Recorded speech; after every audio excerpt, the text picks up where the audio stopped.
नमस्कार and good evening. तो आज हमने देखा कि निफ्टी, बैंक निफ्टी और सेंसेक्स तीनों ने नीचे का रुख रखा। अ, ये तो जनरल डायरेक्शनल व्यू की बात है कि निफ्टी जैसे फॉर एग्जांपल अराउंड 97 पॉइंट्स नीचे आया 0.4%, और सेंसेक्स अराउंड 416 पॉइंट नीचे बंद हुआ, करीब आधा परसेंट, 0.54%। लेकिन बैंक निफ्टी में काफी गिरावट थी, परसेंटेज और वैल्यू पर्सपेक्टिव दोनों से। बैंक निफ्टी करीब करीब 863 पॉइंट्स नीचे आया, और करीब जो कि करीब करीब 1.5% होता है, 1.54%। सो ओवरऑल हम देखेंगे कि अगर हम आज के मार्केट की बात करें तो काफी नेगेटिव व्यू ही रहा। हमने सुबह हालांकि हमें थोड़ा पॉजिटिव ओपन किया था, और but by the time we close हमने नेगेटिव टेरिटरी में ही क्लोज किया, and most of the day we were trading in the negative. लेकिन इसके अंदर में कुछ डिटेल्स हैं जो अब हम जब चार्ट को देखेंगे तो हमें वो क्लियरली समझ में आती हैं। तो चलिए हम चालू करते हैं अपनी रेगुलर एनालिसिस निफ्टी के चार्ट के साथ, और उसके बाद आगे हम देखेंगे बैंक निफ्टी और सेंसेक्स। ऑलराइट, तो जैसे हम यहाँ देख रहे हैं कि ये हमारा निफ्टी का चार्ट है, 5 मिनट का, जो हम यूजुअली जैसे हम देखते हैं। ओके, तो हमारी जो ओपनिंग थी आज की, वो कल के काफी नजदीक थी। हमने ओपन किया था करीब 90 point, 90 point down from our close of yesterday. लेकिन हमने रिकवरी दिखाई थी immediately till around 10:30 in the morning. Okay, तो 10:30 तक हमने ऊपर का रुख रखा हुआ था। उसके बाद में थोड़ा एक slide pull back, then again testing testing a higher level, and then kind of draw down. Okay. um, आपको ध्यान होगा कि हमने बात करी थी कि आज निफ्टी की मंथली एक्सपायरी भी है। ओके, तो टिपिकली एक्सपायरीज के दिन हमें इस तरह के मूवमेंट्स देखने को जरूर मिलते हैं कि सुबह मार्केट एक रुख रखेगा, और उसके बाद में वो सेटल जब करता है, या जो क्लोजर होता है उसका एक अलग ही लेवल पे होता है। ओके, बट ये अगर हम मॉर्निंग और क्लोज लेवल को देखें तो उससे हमको क्लियरली देखने में आता है। ओके, इसके साथ ही अगर हम बात करें कि हमने जिन लेवल्स की बात करी थी कल, क्या वो लेवल्स होल्ड हुए, तो हमारा एक लेवल था अराउंड 24,135 130, और जो दूसरा लेवल था वो था 24,000 का बेस। ओके, तो हम क्लियरली देखते हैं कि ये दोनों लेवल्स आज भी रिस्पेक्ट हुए। आज भी हमने थोड़ी देर के लिए इसके ऊपर ट्रेड किया, थोड़ी देर के लिए इसके 24,000 के नीचे ट्रेड किया, लेकिन हमारा जो क्लोजर आया है वो 23,995 पे है, जो हमारा ऑफिशियल क्लोज है निफ्टी का। ओके, मगर जो हमारी ट्रेड क्लोज है वो 24,000 के ऊपर ही आया है अभी भी। ओके, अगर हमारा ऑफिशियल क्लोज है वो आप देख सकते हैं यहाँ पे 23,995 है, लेकिन जो हमारा लास्ट कैंडल का जो क्लोज था वो थोड़ा सा उसके उस जोन के अंदर में ही है। हालांकि हमें ऑफिशियल क्लोज से ही जाना चाहिए, लेकिन ऑफिशियल क्लोज भी हमारे लेवल से कोई बहुत ज्यादा अलग नहीं है। अ, साथ ही अगर हम देखें कि आज ओआई में हमें क्या चेंजेस देखने को मिले, तो हम आज का ओआई तो खैर नहीं देखेंगे, क्योंकि हमें otherwise almost at the money जो 24,000 के आसपास है वहां पे हमें सिग्निफिकेंट ओपन इंटरेस्ट दिखेगा, और वो ओपन इंटरेस्ट अब आज सेटल होकर क्लोज हो चुका, तो उस ओपन इंटरेस्ट का कोई मतलब नहीं बनता है उसको स्टडी करने का। ओके, तो अगर हम देखें पीसीआर 0.8, कल अगर आपको ध्यान हो तो ये 1.0 था। ओके, पीसीआर बहुत फ्लक्चुएट कर रहा है, और एनीवे जब चेंज ओवर होता है तो थोड़ा सा फ्लक्चुएशन हमें देखने को मिलता ही है पीसीआर पे। ओके, सो एनीवे पीसीआर 0.8, तो ये स्लाइटली नेगेटिव कॉनोटेशन हमें देता है। ओके, और अगर हम ओपन इंटरेस्ट की बात करें अगले हफ्ते के निफ्टी एक्सपायरी के ऊपर, तो हमें दिखता है कि 25,000 और 23,000 का जो बैंड है, आज हमें इस 2,000 पॉइंट का की रेंज ही दिख रही है। ओके, और थोड़ा ऊपर जाना मुश्किल होगा, क्योंकि 24,500 पे भी थोड़ा सिग्निफिकेंट ओआई है। अभी हम एक हफ्ता दूर हैं, इसलिए मैं ओवाई पे बहुत ज्यादा एम्फेसिस नहीं दूंगा, लेकिन हमें डायरेक्शनली जो व्यू हमें समझ में आ रहा है ओपन इंटरेस्ट से, कि ऊपर की तरफ मार्केट पुश करने में थोड़ा सा रुक सकता है, नीचे की तरफ मूवमेंट आ सकता है, करीब करीब 1000 पॉइंट हमें दोनों तरफ इक्वल ही दिख रहा है। लेकिन जो 24,500 पे है वहां पे थोड़ा सा एडिशनल ओआई हमें दिख रहा है, जो कि एक छोटा स्पीड बम्प या रेजिस्टेंस की तरह से एक्ट कर सकता है। तो हो सकता है अगर हम ऊपर की तरफ बढ़े तो हम थोड़ा रुक रुक के बढ़े, जैसा कि मैं बोलता हूँ कि सेल ऑन राइज मार्केट शायद थोड़ा सा हमें देखने को मिल सकता है, बट ये सिर्फ और सिर्फ ओआई पर्सपेक्टिव है। चलिए हम वापस चलते हैं चार्ट के ऊपर और चार्ट पे देखते हैं कि चार्ट पे हमें क्या कोई सिग्निफिकेंट लेवल्स और देखने को आ रहे हैं। हम वापस शिफ्ट करेंगे 15 मिनट के चार्ट पे, जैसा हम हमेशा देखते हैं कि हमें क्या लेवल्स आगे के लिए देखने चाहिए, थोड़ा नॉइज रिड्यूस करके। और हम आगे के लेवल्स की बात करें उसके पहले अगर हम ध्यान दें तो करीब करीब 24 तारीख से हम इस रेंज के अंदर में ही ट्रेड कर रहे हैं। सॉरी, थोड़ा ज्यादा हो गया ये। तो 24 तारीख से अगर हम देखें तो हमने इस रेंज को ही पकड़ के रखा है। ओके, हमने इस बैंड में ही मूवमेंट किया है जो भी किया है। ओके, सो क्या हमें अभी कोई नया इम्पेटस दिख रहा है जो हमें ये पुश करे कि या ये सजेस्ट करे कि हमें इस रेंज के बाहर कोई मूवमेंट देखने को मिलेगा? उसका जवाब मेरी तरफ से तो अभी ना है, कि मुझे नहीं लगता कि अभी हमारे पास कोई भी ऐसा सिग्निफिकेंट इनपुट है जो बोले कि हमको यहाँ से इस रेंज के हम बाहर जाएंगे। ओके, और अगर हम 24 तारीख को छोड़ दें कि जो कि 24 तारीख को एक, जो हमें लास्ट फ्राइडे को एक बिग डिप दिखा था और थोड़ी रिकवरी आई थी, और अगर हम इस हफ्ते की बात करें तो हमने एक मच क्लोजर रेंज 24,000 से 24,150 ब्रॉड, इस 150-200 पॉइंट की रेंज में ही हमने पूरी एक्टिविटी 2 दिन में निकाली। ओके, और इसके साथ में अगर हम एक रुख बहुत जल्दी से अगर हम विक्स की तरफ भी करें, कि ये देखें कि ठीक है मार्केट आज नीचे आया फॉर एग्जांपल, तो क्या विक्स बढ़ा? क्योंकि विक्स तो डर का इंडिकेटर है, राइट? और अगर मार्केट नीचे आता है तो विक्स को बढ़ना चाहिए। लेकिन हमें यहाँ ये देखने को मिलता है कि विक्स एक्चुअली कल के लेवल से नीचे आ गया है। ओके, सो ये एक तरह से सेटलमेंट हमें शो कर रहा है। अगर आप थोड़ा ध्यान से देखें यहाँ पर, जो मैं बोल रहा हूँ कि विक्स प्योरली, ये जो आज की कैंडल है, ये डेली चार्ट है विक्स का, ये कल के लेवल से नीचे ही है। ओके, और हमारे जो हायर बैंड, जो हमारा जो टिपिकल जो ट्रेडिंग बैंड है, जो विक्स बैंड हमारा एक नॉर्मलाइज्ड है, उसके थोड़ा सा हायर साइड पे ही है, maybe 70% of the range there, but ये कल के कंपैरिजन में आज नीचे ही आया है।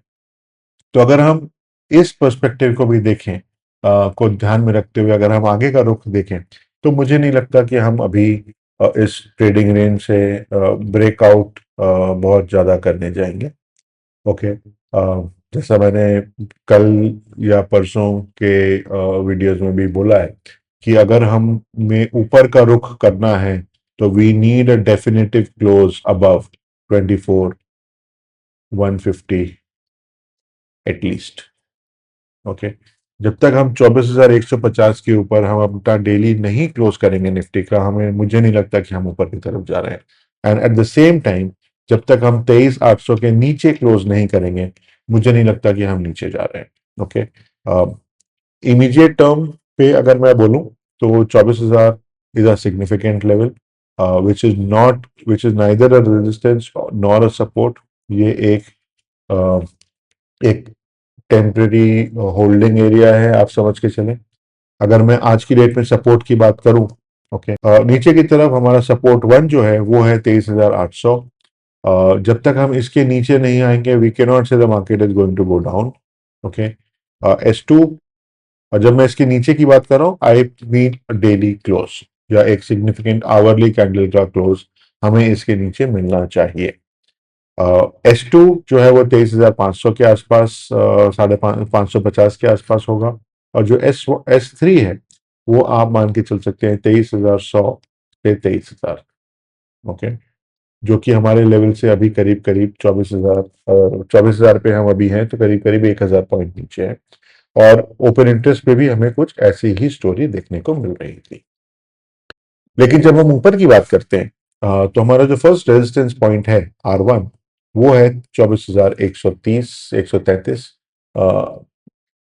रफली अराउंड। अब इनफैक्ट आज अब क्योंकि हम 2 दिन से हम देख रहे हैं इसको कि कहाँ पे हैं, तो हम 23,130, आप 23,150, इस जोन को आप मान के चल सकते हैं R1। ओके। और जैसा मेरा यूजुअल प्रेफरेंस रहता है कि I typically prefer round number, तो मैं इसको अब आज शायद अब आज इसको मैं अपडेट करके 24,150 पे ले जाता हूँ। ओके, जो कि हमारा हमारे जोन में ही है, ऐसा बहुत कोई अलग नहीं है। तो R1 जो है वो मैं अब 24,150 पे लेके चल रहा हूँ। जो R2 है वो अभी भी 24,400, और R3 जो है वो है 24,580 से 600 के आसपास। तो 24,580 से 24,600। ओके। और हमें ओपन इंटरेस्ट में भी कुछ ऐसे ही स्टोरी देखने को मिली थी। हालांकि जो मैक्सिमम ओआई था वो 25,000 पे है, लेकिन 24,500 पे भी हमें सिग्निफिकेंट रेजिस्टेंस देखने को मिल रहा था। तो ये हो गया हमारा Nifty, and we have kind of taken a quick look at India VIX also during the course. अगर हम बैंक निफ्टी की बात करते हैं, तो बैंक निफ्टी पे हमें थोड़ा सा अलग सिनारियो देखने को मिलता है। ओके। और जैसा कि हमने निफ्टी पे देखा कि हमने सुबह ओपन किया, ऊपर गए, फिर नीचे आए, लेकिन हमने बाउंस लिया था। बैंक निफ्टी पे ऐसा नहीं हुआ। हमने बैंक निफ्टी पे एक सिग्निफिकेंट गैप डाउन लिया था आज सुबह। ओके। हमने थोड़ा रिकवरी करी। ओके। बट उसके बाद हमने एक क्लियर डाउन ट्रेंड में ही मूव किया है पूरा दिन। Okay. So this does not show a very good story on the bank nifty from a medium term standpoint. Okay. और ये भी ध्यान रखें कि बैंक निफ्टी हालांकि ऑलमोस्ट 1.5% नीचे आया है, 1.54% नीचे आया है, लेकिन निफ्टी और सेंसेक्स उतना नीचे नहीं आए। उसका सिर्फ 1/3 नीचे आए। Right. Bank Nifty for example 0.4% आया है, और सेंसेक्स जो है वो 0.54% आया है नीचे, जबकि bank Nifty was down about 1.54%। तो हालांकि बैंक निफ्टी में इनहेरेंट वीकनेस हमें यहाँ दिख रही है, लेकिन अच्छी चीज ये है कि इस बैंक निफ्टी में भी हमें अपने मार्क लेवल से बाउंस बैक देखने को मिला है, या हमारे जो मार्क लेवल से उस पे थोड़ा होल्डिंग हमें देखने को मिली है। तो अगर हम आगे का रुख करते हैं और 15 मिनट के चार्ट पे हम देखना चाहें कि बैंक निफ्टी हमें क्या लेवल्स दिखा रहा है, अगर हम थोड़ा सा पीछे से देखें तो हम देखेंगे कि बैंक निफ्टी ने यहाँ पे एक नीचे का रुख किया था, एक बॉटम, एक ट्रेडिंग जोन बनाया, और उस ट्रेडिंग जोन को आज बैंक निफ्टी ने नीचे की तरफ वापस ब्रेक किया है। ओके। तो हमारे पास जो रेजिस्टेंस लेवल्स अब हमें बैंक निफ्टी पे देखने को मिलेंगे वो कुछ इस तरह से हो जाएंगे। Let me just clear this once, ताकि हम थोड़ा सा लेवल्स क्लियरली देख पाए। जी। सो हमारा क्लोजर जो है बैंक निफ्टी का वो है 55,400 पे, which is bang in the middle of of these two zones. Okay. जो हमारा फर्स्ट रेजिस्टेंस हमें मिलेगा वो है 55,750, which is marked level from yesterday. Nothing new about that. ये हमारा शायद सपोर्ट 1 था फॉर yesterday. जो R2 अब हमारा होगा वो होगा 56,250, 250 के आसपास, और R3 जो है वो है 56,850 के आसपास। जो सपोर्ट 1 हमें देखने को मिलेगा वो है 55,200 से 250। थोड़ा मैं वाइडर रेंज यहाँ पे लेने की कोशिश करूंगा, क्योंकि ये बहुत क्लोज है हमारे आज के क्लोजिंग पॉइंट से। इसके नीचे सपोर्ट 2 जो है वो है करीब 54,600 के आसपास, और जो सपोर्ट 3 है वो है 54,000। अगर आपको ध्यान हो तो ये 54,000 हमने एक साइकोलॉजिकल लेवल की तरह मार्क किया था, I think on Sunday. But anyway, so that is where we are on Bank Nifty. थोड़ा नेगेटिविटी मुझे बैंक निफ्टी के अंदर में कंपेयर टू निफ्टी और सेंसेक्स थोड़ी ज़्यादा लग रही है। तो bank Nifty might not support Nifty to that extent, but Nifty में भी हमें रेंज बाउंड ट्रेडिंग ही देखने को मिलनी चाहिए। हमें भी थोड़ा जब तक ओपन इंटरेस्ट सेटल ना हो और हमें ऊपर का रुख ना मिले, पीसीआर थोड़ा सा इंप्रूवमेंट जब तक नहीं होता तब तक हमें हो सकता है सरेंडराइज देखने को मिले। बट उसका की ड्राइवर जो है वो बैंक निफ्टी हो सकता है। चलिए हम आगे बढ़ते हैं और सेंसेक्स पे देखते हैं। तो सेंसेक्स पर भी हमें काफी हद तक निफ्टी जैसी ही स्टोरी देखने को मिल रही है। ओके, निफ्टी में जैसे हमने देखा कि सुबह अपने रिलेटिवली फ्लैटिश ओपनिंग, कुछ मेरे ख्याल से करीब करीब 150-200 पॉइंट के आसपास, 150 पॉइंट के करीब नीचे ओपन हुआ था।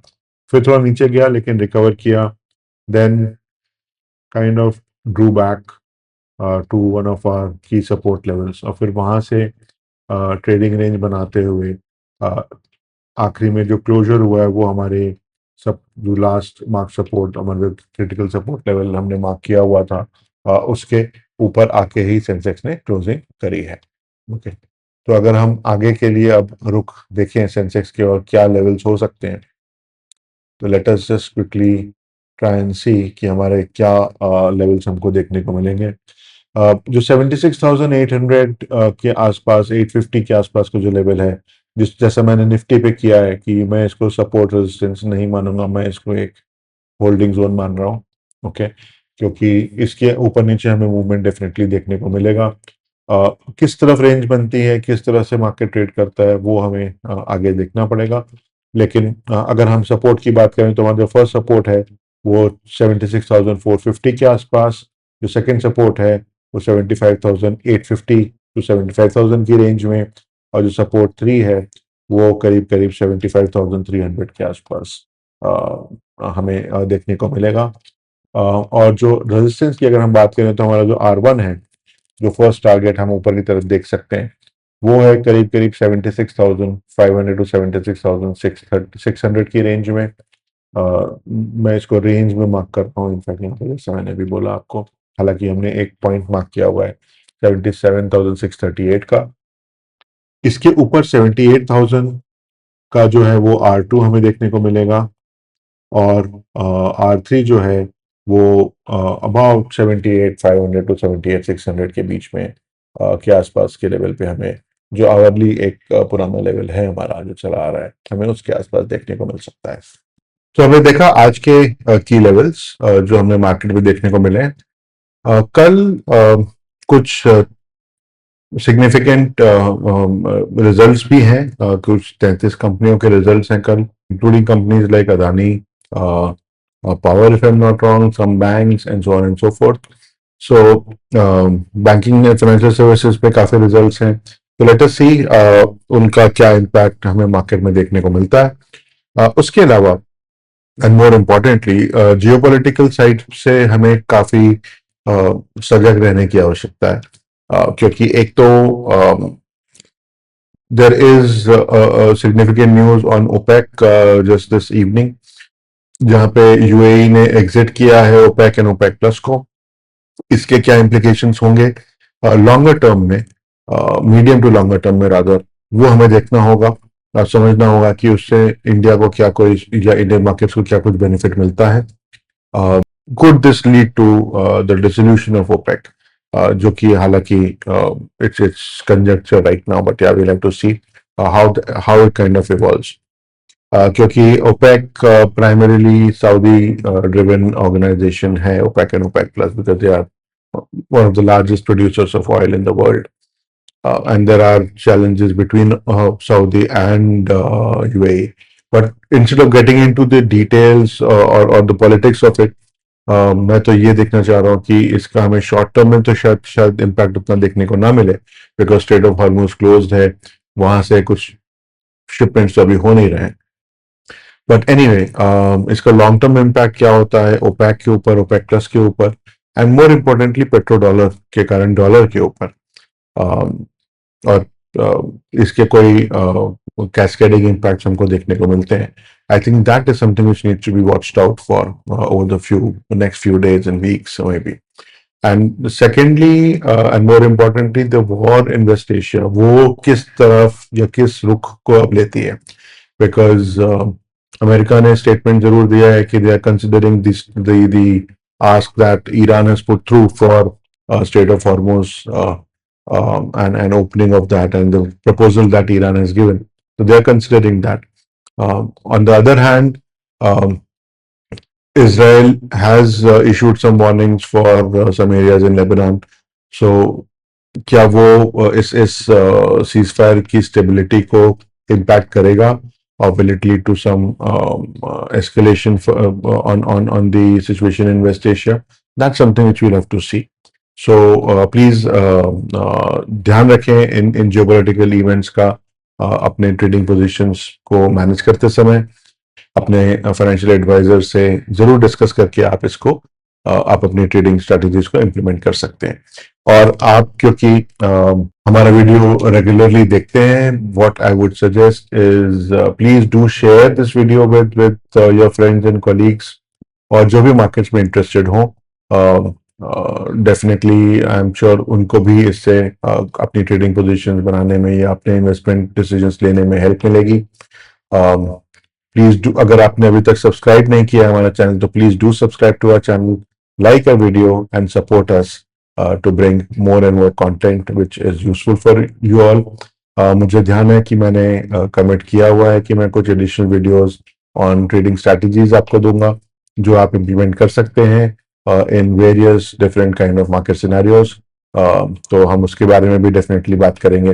होपफुली इस लॉन्ग वीकेंड पे मैं उसकी कुछ तैयारी करके कुछ वीडियो बनाने की कोशिश करता हूँ and we'll put it out for your consumption.